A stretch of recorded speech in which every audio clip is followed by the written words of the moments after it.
천국에 들어가려면 반드시 심판과 멸망에 이르는 교만한 눈, 사단의 눈을 제거하고 예수님의 눈으로 장착되어야 합니다. 지난 영상에는 판단은 하나님이 가장 미워하는 교만한 눈이라는 것과 판단을 하면 하나님의 심판을 피할 수 없다는 말씀을 나눴습니다. 또한 비방과 판단은 하나님의 자리인 재판장과 입법자 자리에 앉는 교만이라는 것을 나눴습니다. 그리고 판단하면 내 앞에 판단한 사람보다 더 많은 세월 동안 지은 죄의 분량이 1만 달란트 탕감받은 것이 무효가 되고 심판을 받게 된다고 말씀을 서로 나눴습니다. 그렇다면 이 죄를 벗어나려면 어떻게 해야 할까요? 먼저 성경을 통해 예수님은 판단을 어떻게 하셨나 살펴보고 주께서 오시기 전에 아무것도 판단하지 말라 말씀에 어떻게 순종해야 하는지 살펴보겠습니다. 그리고 수시로 매 순간 내 기준에 틀렸다고 생각되어 무시와 업신여김과 판단되는 것을 어떻게 처리해서 하나님이 가장 싫어하시는 판단이란 교만한 눈을 제거하고 예수님의 눈으로 반응할 수 있는지 성경 말씀을 통해 실제적인 적용을 구체적으로 다루겠습니다. 끝까지 시청하시어 판단, 비판이라는 교만한 사단의 눈을 제거하고 예수님의 눈을 지닌 탁월한 분별력을 사용하시어 저와 모두가 천국을 온전히 소유하시기를 바랍니다. 먼저 예수님은 판단을 어떻게 사용하셨나요? 너희는 육체를 따라 판단하나 나는 아무도 판단 아니하노라 기록되어 있습니다. 여기서 아무도 판단하지 않는다는 아무도라는 말씀에 너무도 선하시고 의로우시며 경이로운 놀라운 사랑 그리고 선하심이 내재되어 있음을 봅니다. 내가 너에게 대하여 말하고 판단할 것이 많으나 나를 보내신 이가 참되심에 내가 그에게 들은 그것을 세상에 말하노라 하시되 나는 내 영광을 구하지 아니하나 구하고 판단하신 이가 계시니라. 이 말씀을 통해 예수님은 스스로는 아무도 판단하지 않으셨고 예수님은 오직 판단하신 이가 계시다고 하나님 아버지의 주권과 판단을 늘 존중하시며 의식하셨습니다. 그리고 하나님이 판단하신 것만을 세상에 말씀하심으로 예수님이 직접 판단하지 않으심을 볼 수 있습니다. 전적인 하나님의 주권을 존중하는 겸손으로 행하셨음을 볼 때 너무 귀하시고 아름답습니다. 예수님은 전능하신 하나님과 동등됨을 취하지 아니하시고 온전히 순종하시는 겸손 그 자체셨습니다. 자기 뜻대로가 아닌 언제나 아버지의 뜻대로 행하셨고 늘 존중하시며 따르셨습니다. 그리고 어느 누구도 판단하거나 정죄하지 않으셨습니다. 성경은 예수님이 가늠하다 현장에 잡혀온 여인을 어떻게 대하셨는지 구체적으로 나옵니다. 한번 살펴보겠습니다. 요한복음 8장 3절에서 11절 말씀입니다.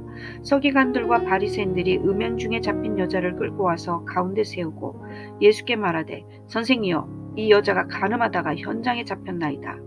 모세는 율법에 이러한 여자들을 돌로 치라 명하였거니와 선생님은 어떻게 말하겠나이까?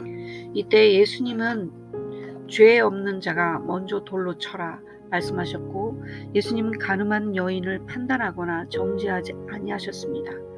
돌을 들고 가늠한 여인들을 치려고 하던 군중들도 하나 둘씩 돌을 내려놓고 그 자리를 떠나는 현상이 나타났습니다. 무슨 일이 일어난 걸까요? 시기는 예수님께서 40일 금식을 마치시고 제자들을 세우신 다음에 마태복음 산상수훈을 5장에서 7장 말씀을 전하시고 많은 병자도 고치고 이적과 사역을 베풀었던 시기입니다. 그러므로 이 사람들은 거의 다 마태복음 5장 27절 29절의 말씀을 들은 자들이라고 볼 수 있습니다. 한번 보겠습니다. 또 가늠하지 말라 하였다는 것을 너희가 들었으나 나는 너희에게 이르노니 음욕을 품고 여자를 보는 자마다 마음에 이미 가늠하였느니라. 만일 내 오른눈이 너를 실족하게 하거든 빼어내버리라. 내 백체 중 하나가 없어지고 온몸이 지옥에 던져지지 않는 것이 유익하며 또한 만일 내 오른손이 너를 실족하게 하거든 찍어내버리라. 내 백체 중 하나가 없어지고 온몸이 지옥에 던져지지 않는 것이 유익하니라. 현장에서 가늠한 여인을 데리고 와 돌을 집어들고 판단과 정죄로 아우성칠 때 예수님은 죄 없는 자가 먼저 돌로 쳐라 하시고 몸을 굽혀 예수님이 손가락으로 땅에 글을 쓰면서 잠잠하실 때 성령께서 돌을 든 모든 자들에게 마태복음 5장 27절에서 29절의 말씀을 생각나게 하셨고 현장에 잡혀있는 여인보다 본인들이 마음으로 음욕을 품는 간음죄가 더 크고 많다는 것을 깨닫게 하셨음을 봅니다. 그러므로 모든 자들이 하나둘씩 돌을 내려놓고 가게 되었음을 봅니다. 이처럼 예수님은 간음한 여인도 돌을 치려오는 자들까지도 판단하거나 정죄하지 않으셨습니다. 십자가상에서도 자기를 못 박고 희롱과 조롱하는 자들까지도 그들의 죄들을 다 알면서도 판단하거나 비판하거나 정죄하지 않으시고 아버지여 저들이 하는 것을 저들이 알지 못해서 그러하오니 저들의 죄를 용서하옵소서라고 기도하셨습니다. 사단에게 속아 선악과를 따먹고 나서 판단하고 있는 안타까운 사연을 아시기 때문입니다. 교만 곧 판단과 비방과 비판은 사단의 것입니다.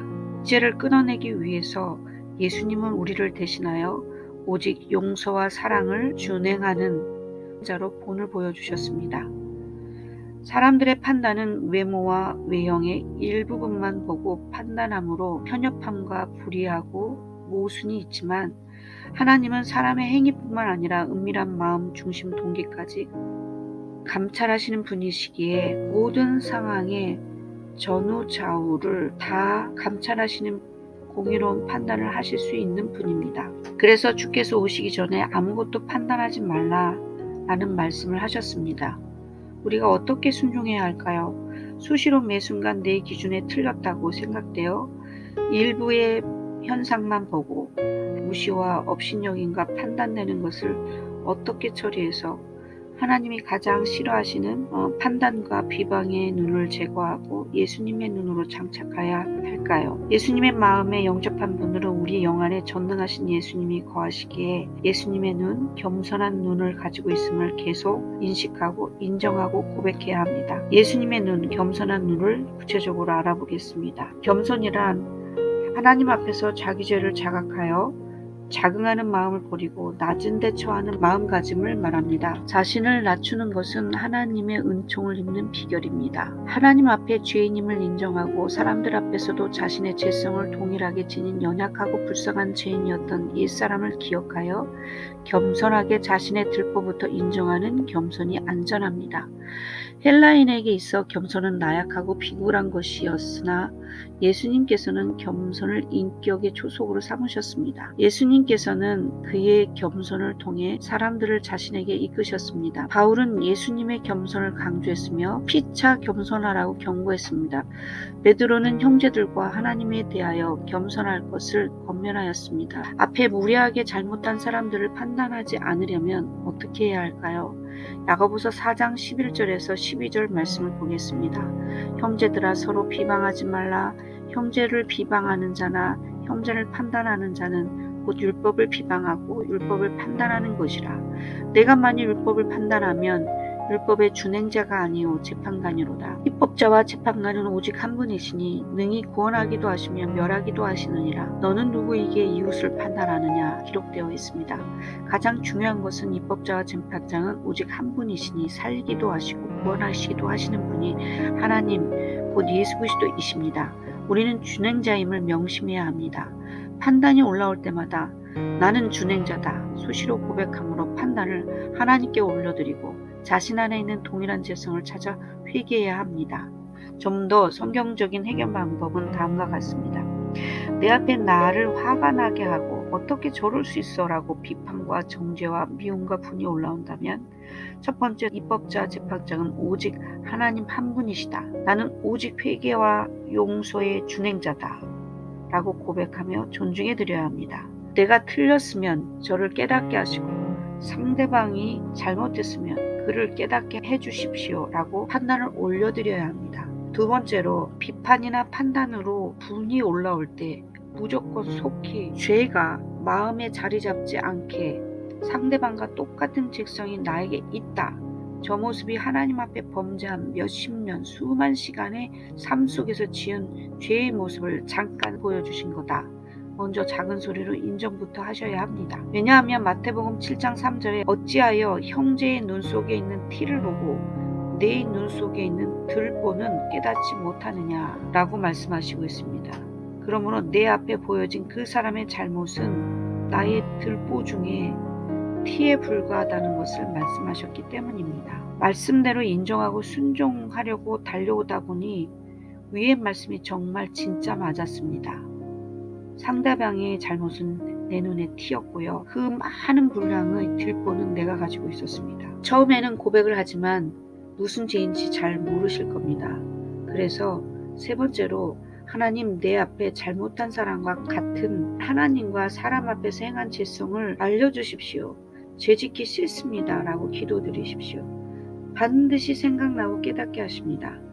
너희가 사람의 잘못을 용서하면 너희의 하늘 아버지께서도 너희 잘못을 용서하시려니와 너희가 사람의 잘못을 용서하지 아니하면 너희 아버지께서도 너희 잘못을 용서하지 아니하시리라. 마태복음 6장 14절에서 15절의 말씀이 기록되어 있기 때문입니다. 영은 구원받았지만 혼과 육체는 제 아래에 있기에 두렵고 떨림으로 구원의 완성을 이루라고 하셨습니다. 그래서 용서해야 동일한 죄성을 용서받을 수 있도록 되어 혼과 몸은 그리스도의 사랑으로 변화되는 성화의 과정을 지내며 살아가게 됩니다. 진심으로 죄를 미워하여 겸손하기를 원하는 진실된 마음이 있는 자들에게는 반드시 성령께서 생각나게 하시고 깨닫게 해주십니다. 상대방의 죄성이 나에게 있다는 것을 알게 되면 정말 죄인임을 인정하고 죄를 자백할 수밖에 없습니다. 그리고 그가 찔림은 우리의 허물 때문이요 그가 상함은 우리 죄악 때문이라. 그가 징계를 받음으로 우리가 하나님과 화평을 누리고 그가 채찍에 맞음으로 우리가 나음을 입었도다 라는 이사야서 53장 5절의 말씀을 통해 죄를 사하시고 대신 형벌 받으시고 피값을 지불하시고 깨끗하게 하시려는 예수님의 사랑이 얼마나 귀하고 감사한지 모른다는 것을 깨닫게 됩니다. 몰랐던 죄를 참아주시고 용서하신 1만 달란트에 탕감받은 자로 나 같은 죄인을 용서하신 사랑에 감사하며 사랑에 빚진 자에게 나처럼 그 사람도 몰라서 그러니 용서하옵소서라고 예수님의 십자가상의 중보기도가 진심으로 나올 수밖에 없습니다. 한 번에 되어지지 않지만 내 자신의 죄성부터 찾아내는 훈련을 순종하다 보면 내가 하나님 앞에 범죄한 죄성이라는 것을 알게 되어 회개부터 나오므로 판단과 비판을 할 수 없게 됩니다. 이로써 교만한 눈이 제거되고 예수 그리스도의 눈으로 바뀌어집니다.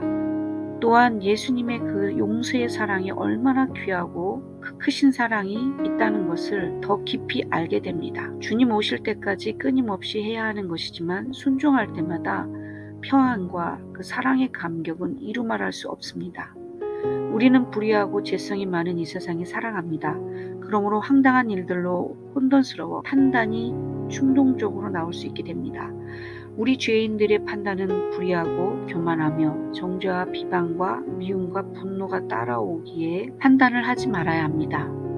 이단 거짓 선지자, 거짓 그리스도인들도 판단보다는 분별이 성경 말씀대로 순종하는 삶이라고 봅니다.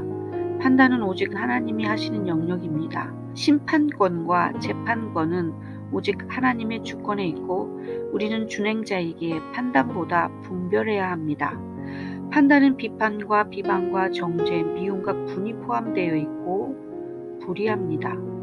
그러나 분별은 내재부터 찾아 돌이킨 겸손과 긍휼과 사랑이 들어있기 때문에 의롭습니다. 전에 너희도 이와 같이 속은 자요라는 말씀에 따라 우리 옛사람이 진리를 모르고 행했던 죄인, 원수인 우리를 사랑하신 것처럼 미움과 분과 정죄로 나가는 판단은 멈추고 자신의 것을 찾아 회개 기도 후 분별하여 불쌍히 여기고 용서하며 사랑으로 건면해야 하는 분별을 성령 하나님께서 원하신다는 것을 알게 되어 같이 공유합니다.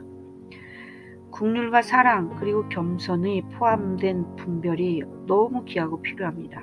주님 오실 때까지 깨어있어 아무도 판단하지 않는 겸손으로 분별하여 하나님의 은총을 얻는 하나님의 자녀로 모두 천국에 입성하기를 기도합니다. 사랑하며 축복합니다.